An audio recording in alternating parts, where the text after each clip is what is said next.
Katherine Gibson for Insight. Today I'm joined by Andrew Tabler, a Next Generation Fellow at the Washington Institute for Near East Policy and author of the upcoming book, In the Lion's Den, an eyewitness account of Washington's battle with Syria. Andrew, thank you very much for joining me today. Thank you. The protests in Syria have been going on for several months now. I'm wondering, what does the U.S. need to know about Assad and the way he thinks so that we can reach a resolution to this crisis? President Assad has ruled his country for 11 years and promised basic reforms, political and economic reforms, that he, for some reason, has not followed up on. This is because he generally rules through ambiguity. It is a way that he's opened up the country to the outside world while maintaining arbitrary rule. And Syrians now, who are in touch with the international community via the internet and travel, have simply looked at the situation and found it untenable, and they've gone out into the streets. Exactly how the Assad regime reforms its way out of this is anyone's guess. In mid-May, the Obama administration leveled sanctions against Assad and 6 of his administration officials. I'm wondering, do you think these sanctions are having an effect? They definitely have an effect. The regime that surrounds the Assads, it's not just the family itself, but the patronage networks that are around them. They make a tremendous amount of money off of the corruption in the country. Syria has one of the highest corruption rates in the world. They invest these essentially ill-gotten gains internationally and oftentimes make a fat percentage on those investments. Those designations, combined with those of the European Union, constrain their ability to invest their money abroad. It makes their life much harder. It doesn't make their life impossible, but much harder. And they're a key tool for U.S. policymaking now and going forward. Moving to the protesters, what are the different factions and what are they asking for? What are their demands? Primarily the protests in Syria are driven by 2 different groups. One are local leaders, sheikhs and other kinds of charismatic local leaders. The others are the local organizing committees, which are internet activists who use encryption software and Skype to communicate with those who work with them abroad, in other neighboring countries specifically, to get people out into the streets, usually every Friday. It's a form of political warfare with the regime.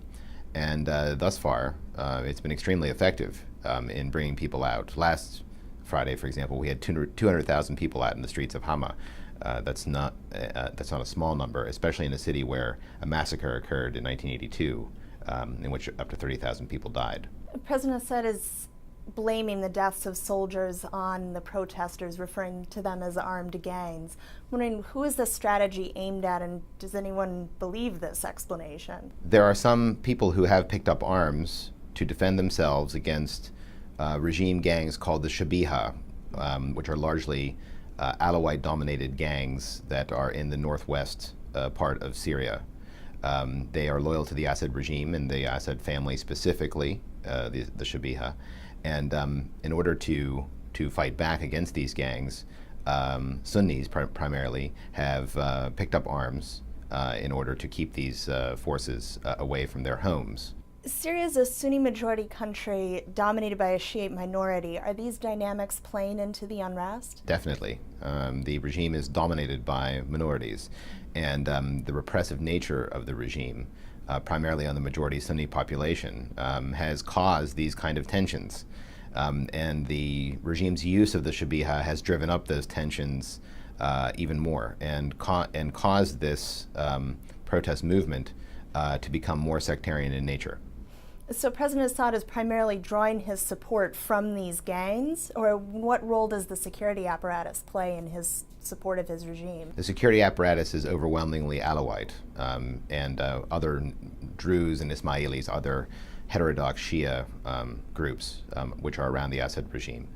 And they play a direct repressive role. The Shabiha are mostly used for intimidation and terrorizing local populations. We're hearing reports of increasing numbers of refugees crossing over into Turkey. Do you see this as a tipping point for the crisis? Definitely, it moves the crisis from that of internal crisis in Syria into an international humanitarian issue. This is not the first time. Refugees have also gone over the border into Lebanon, and also in more limited numbers from Syria into Jordan. So looking ahead at the next 6 months, 3 to 6 months, do you see this developing into a Libya-style conflict or even full-fledged civil war? I don't think that it's a civil war. I think what we're looking at here is simply the downward trajectory of the Assad regime. I hate to use an Orientalist metaphor, but it perhaps best suits this situation. People's aspirations and their demands are very much the genie, and the bottle of the Assad regime. After 11 years of no reform, is just too small to contain that genie. So the security forces in the Shabiha and the regime in the army can continue to put this genie back in the bottle and jump up and down on the stopper. But that's all they're going to be able to do. And to their dismay, every time they do it, the genie seems to come out in another place. I imagine this game will continue for some time in the coming months. And we will have to look at what happens to the Assad regime as a result. The tipping point of the Assad regime could look very, very different than that in Cairo or in Tunisia, where the regime fell in a very dramatic fashion. And what should the Obama administration do to encourage that tipping point? Well, it's going to have to amp up pressure on the Assad regime to change, multilateral, bilateral pressure.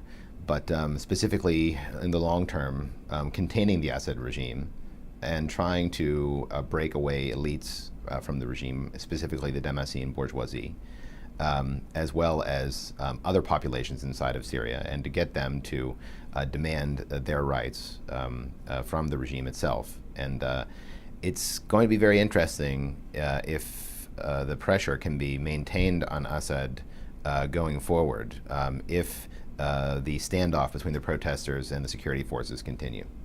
Well, thank you very much for your time and for speaking with me. I appreciate it. Thank you.